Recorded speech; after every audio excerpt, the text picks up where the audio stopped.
People don't always see the truth. Sometimes they only see what they fear. The sun was high over the quiet streets of Oak Ridge Hills, a neighborhood lined with neatly trimmed hedges, perfectly parked SUVs, and silence broken only by chirping birds and the distant bark of a dog. It was the kind of place that seemed safe, predictable. The kind of place where neighbors waved lawns were judged and people kept to their own. Olivia Benson liked it that way. She was walking her 5-year-old son Max home from his playgroup. His small hand clutched hers as he hummed tunelessly and kicked at a rock. His world was one of simple joys. Juice boxes, stickers the way clouds sometimes look like dinosaurs. Olivia adored him more than anything. Ever since his father had walked out, it had just been the two of them. And that was fine. Olivia didn't need chaos in her life. She didn't want surprises. But that afternoon, a stranger stepped into their picture. A sleek black car pulled to the curb. The door opened and out stepped a tall black man in a fitted blazer, his gait confident, his expression calm. His name was Jerome Carter, though Olivia didn't know that yet. She only saw a man her instincts shaped more by years of subtle fear than overt malice, told her was a threat. Max, with the curious boldness of children, stepped toward the car. The man smiled politely. "Hey there, little man. You dropped your toy." Max reached for the small plastic dinosaur near the sidewalk, but before he could grab it, Olivia was already running. "Max, get back here," she shouted, voice tight. She yanked him away and positioned herself between her son and the stranger. "Step back," she barked. Jerome raised his hand slowly as though defusing a bomb. "Ma'am, I'm not going to let you steal my baby." Jerome blinked. "I wasn't. I saw you drive up. My son was just standing there and you—" She shook her head in disbelief, then in rising fury. "People like you need to stay far away from children." Jerome exhaled deeply. He had seen this before, not here, not in this town, but in glances and murmurs, in clutching purses and locked car doors. "People like me?" he asked softly. "Yes," she snapped, voice shaking. "Do you want me to call the police?" There was a long pause. Then Jerome smiled, not with amusement, but with weary clarity. "You know what he said? I'm not even offended. Honestly, I feel sorry for your son." Olivia froze. "Excuse me, because he has to grow up with a mother who teaches him to fear people for how they look, not who they are." And then he walked away, calm and unshaken, back toward his building. Olivia's breath caught in her throat. Part of her wanted to scream. Part of her wanted to drag Max home. But another part, a smaller, quieter part, felt something else. Guilt. Max looked up at her, his brow furrowed. "Mama, he was nice. He gave me back my toy." She knelt beside him. "Baby, not everyone is safe, okay? You have to be careful." "But," he smiled, Max whispered, "like Daddy used to." That stung more than she expected. Later that night, Olivia sat on the edge of her bed, laptop open and glowing softly in the dark.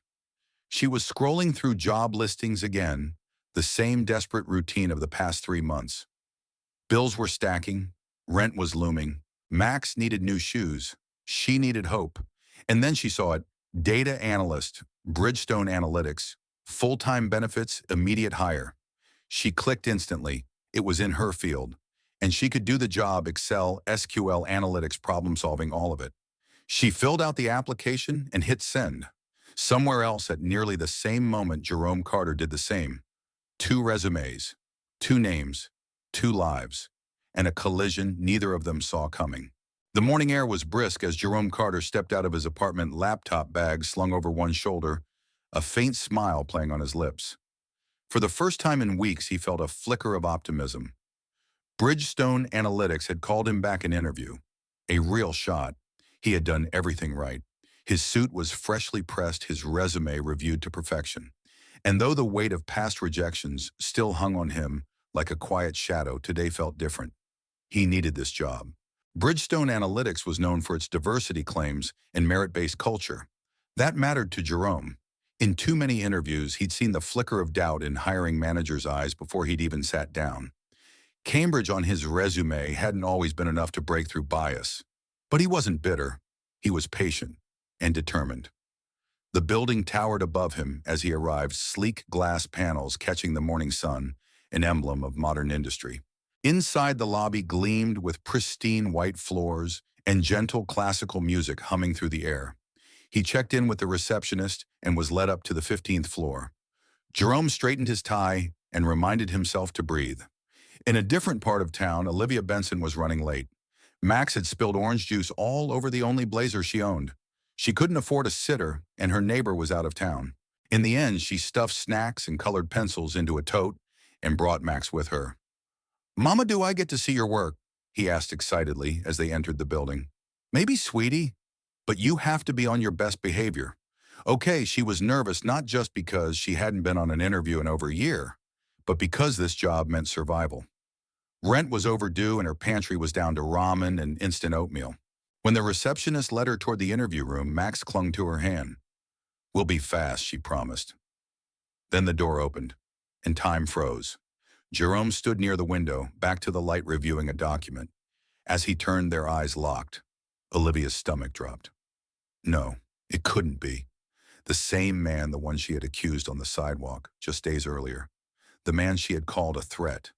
The man her son said had smiled like his father. Jerome's face didn't show anger. Just recognition, Olivia swallowed. "Good morning," he nodded politely. "Morning." Before she could say another word, the hiring manager walked in. "Wonderful, both candidates are here." It was Henry Bridgestone, the CEO himself, tall, silver-haired, charismatic. "We're trying something a bit different. You'll both interview together. A little unconventional, I know. But you both have very impressive resumes, and we'd like to observe you side by side." Olivia blinked. She glanced nervously at Jerome. He gave nothing away. Max sat beside her, flipping through a coloring book. Bridgestone smiled warmly. "And who's this young gentleman?" Olivia forced a laugh. "My son. I didn't have anyone to leave him with today." "Not a problem," Bridgestone said. "We value flexibility here. Children are welcome when needed." Jerome crouched slightly and looked at Max with gentle curiosity. "Hey there, buddy. What's your name?" Max looked up, a grin spreading across his face. "Max. Cool name. I've got a son, too. His name's Cairo. He's about your age." Max's eyes lit up. Really, Olivia's throat tightened. Jerome stood up and looked at Bridgestone. "Ready when you are." The interview went smoothly, at least on the surface. Jerome was articulate, experienced, calm under pressure. Olivia was sharp, analytical, and clear. They each handled the case study with confidence. But as the questions deepened, the tension between them sharpened. "Mr. Carter, Cambridge is impressive," Bridgestone said at one point. "What inspired you to pursue data science?" "My mother. She worked 2 jobs to support us. She was always solving problems, just never with a spreadsheet," Jerome said with a soft smile. Bridgestone chuckled. "Very good." Then he turned to Olivia. "What do you think distinguishes you as a candidate?" She hesitated. Her eyes flicked toward Jerome. I've had to solve everything on my own. No connections, no shortcuts. Just results. I'm not easily fooled by surface impressions." Jerome caught the edge in her voice, but he said nothing. After the formalities, Bridgestone stood. "Both of you will join us on a 2-month probation. The one who performs best will be offered the full-time position. We believe in giving people the opportunity to prove themselves." He extended a hand to each of them. "Welcome to Bridgestone Analytics." In the hallway afterward, Olivia held Max's hand tightly. Her thoughts spun like a carousel. She had misjudged him, that much was clear, but part of her still bristled with discomfort. Why did he have to be so composed? So perfect? As she waited for the elevator, Jerome stepped beside her. She turned, half expecting a confrontation, but instead he said softly, "Looks like we'll be working together." "I didn't know you'd be here," she muttered. Jerome nodded. "I'm sure you didn't." There was a silence. "I'm sorry about before," she added, her voice low. He looked at her, really looked at her, then nodded once. "Let's just do the job." The elevator dinged. Max waved at Jerome as they stepped in. "Bye, Mr. Jerome." Jerome smiled. "See you around, Max." And just like that, the doors closed. Enemies became colleagues, and a storm began to brew beneath the surface. The first week at Bridgestone Analytics unfolded with all the awkward tension of a Cold War. Olivia Benson arrived each morning with Max in tow, juggling his school drop-off coffee in one hand, laptop bag in the other. Her days were a blur of graphs, dashboards, formulas, and the constant, uncomfortable presence of Jerome Carter across the open plan office. She had expected to find flaws, a misstep, a weakness, anything that would justify her earlier judgment. But Jerome was maddeningly brilliant. He solved problems before they reached the manager's desk. He spoke to everyone with grace. He stayed late when needed, helped the intern debug their Python script, and even brought extra snacks to the break room fridge, the expensive kind with real cheese and organic fruit. It drove her crazy. Every time Jerome received praise from Bridgestone or got a nod of approval from senior staff, Olivia's insecurities twisted tighter. She had fought so hard to get here, clawing her way out of single motherhood, applying for dozens of jobs, surviving off one meal a day, just so Max could have three. And now, this man, the same man she had misjudged on the sidewalk, the man who smiled through it all like he had nothing to prove. It wasn't fair. And worse, Max liked him. It started with little things. Max would run up to Jerome in the break room. "Mr. Jerome, look what I drew." Or ask, "Do you think Cairo likes superheroes too?" Jerome always smiled, crouched down to Max's level, and answered every question with gentle humor. He never overstepped, never undermined Olivia. But to her, every interaction felt like a threat, a quiet encroachment into the life she had worked so hard to protect. Then came the Thursday morning that cracked the surface. Olivia logged into the company database to run a performance report for their project lead, but the system was slow, unusually so. She tapped her fingers impatiently, watching the loading wheel spin. Finally, the screen flickered to life, and she saw it. Jerome Carter had completed the full project dashboard. 3 days early, alone. She stared at the screen. The SQL logs were clean. The charts were flawless. The predictive models better than hers. A knot formed in her chest. She minimized the tab and looked over at Jerome's desk. He wasn't there, probably helping someone else again. Being the hero. The golden hire. Max, seated in the corner with a tablet and headphones, looked up and smiled. Mama Olivia forced a smile. "Yes, baby, can Mr. Jerome come to my birthday?" She froze, what she asked quietly. "My birthday," Max said, swinging his legs off the chair. "You said I could pick someone special. He's nice." Olivia's lips pressed into a thin line. "We'll talk about it later." Max looked confused but nodded. She turned back to her screen. Her fingers hovered over the keyboard. Then impulsively she clicked into Jerome's work folder. No password. She paused. Just a peek, she told herself. Just to understand how he works. Maybe it wasn't even his code. Maybe he had copied it from somewhere. Maybe. But what she found was worse. It was his. All of it. Original, clean, annotated, efficient. There was no cheating here. No shortcuts. Just excellence. She closed the folder quickly, ashamed. But the shame turned to frustration, then frustration to action. That night, long after the office lights dimmed and Max was asleep beside her on the couch, Olivia stared at her laptop screen. A half-empty wine glass sat on the table. Her heart beat louder than the ticking clock on the wall. She knew how the company's system worked. The general database logged every access.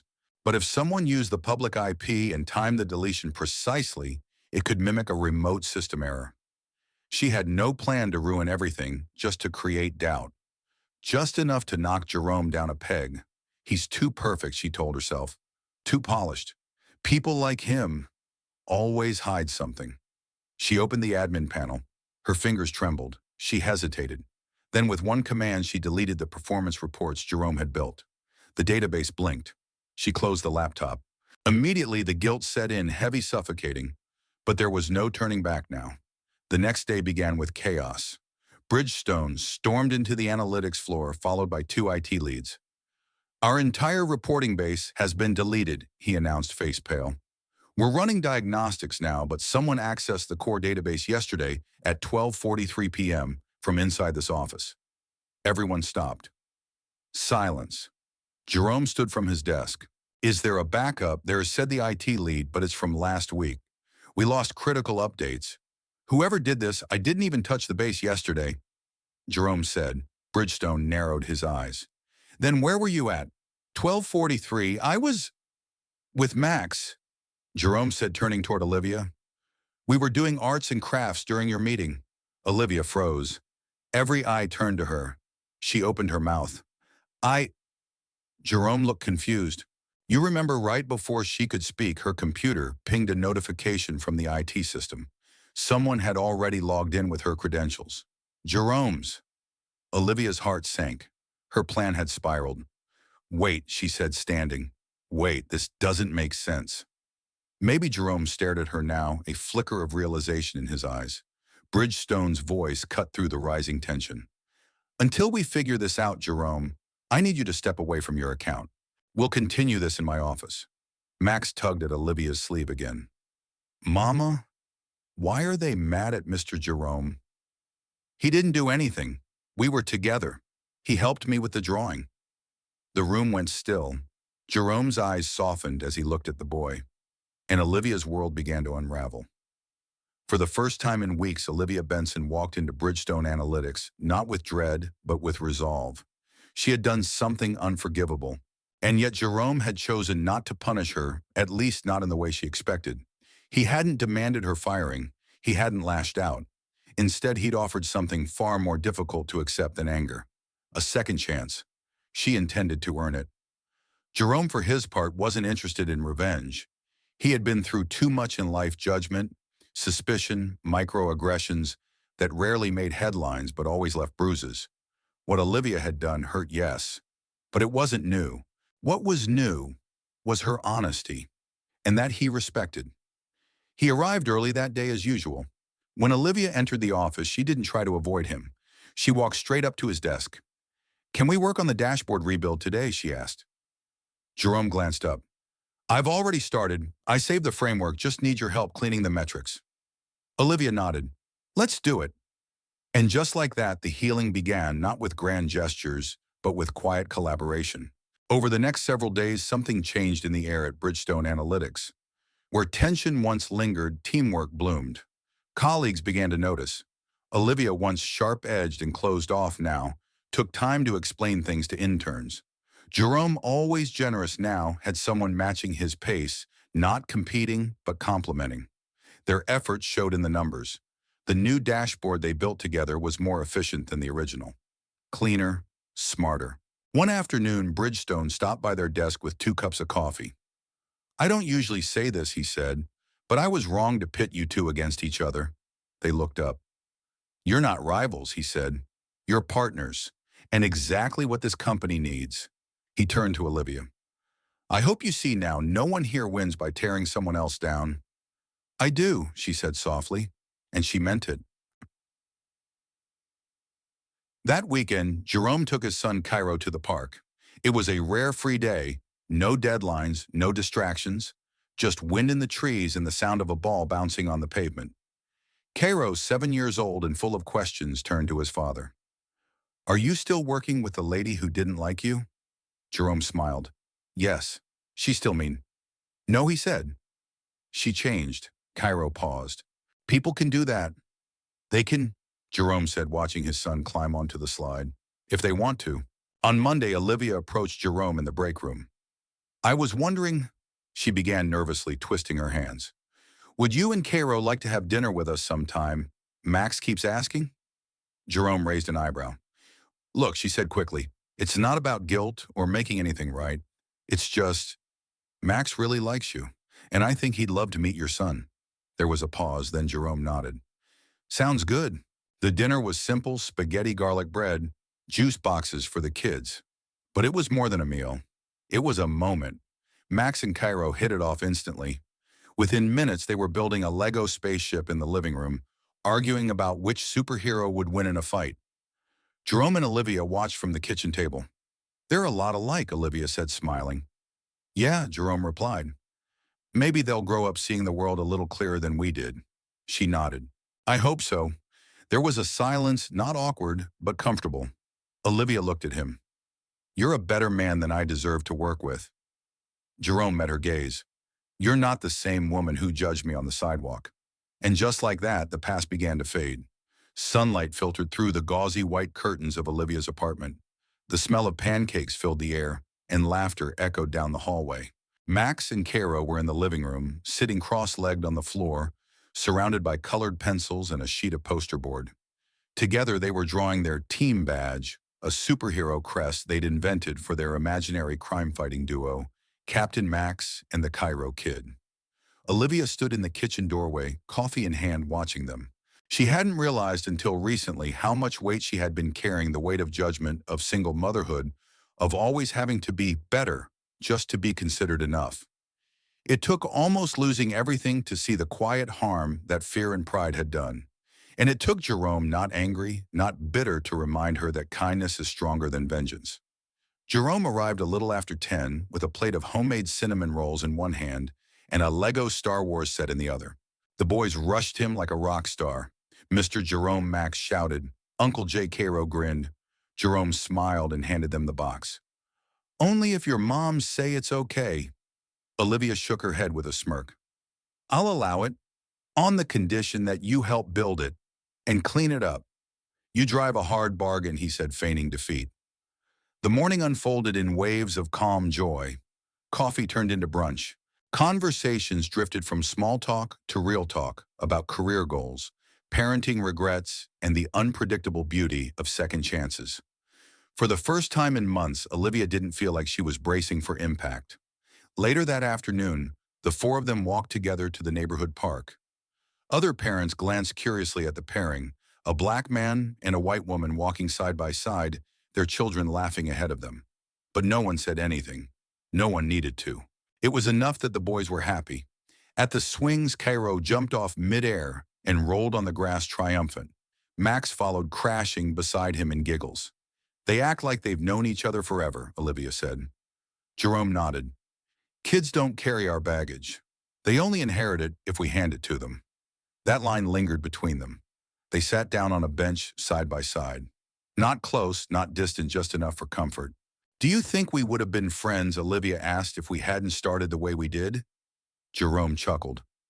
I think we had to start that way. Otherwise, the ending wouldn't mean as much. She smiled.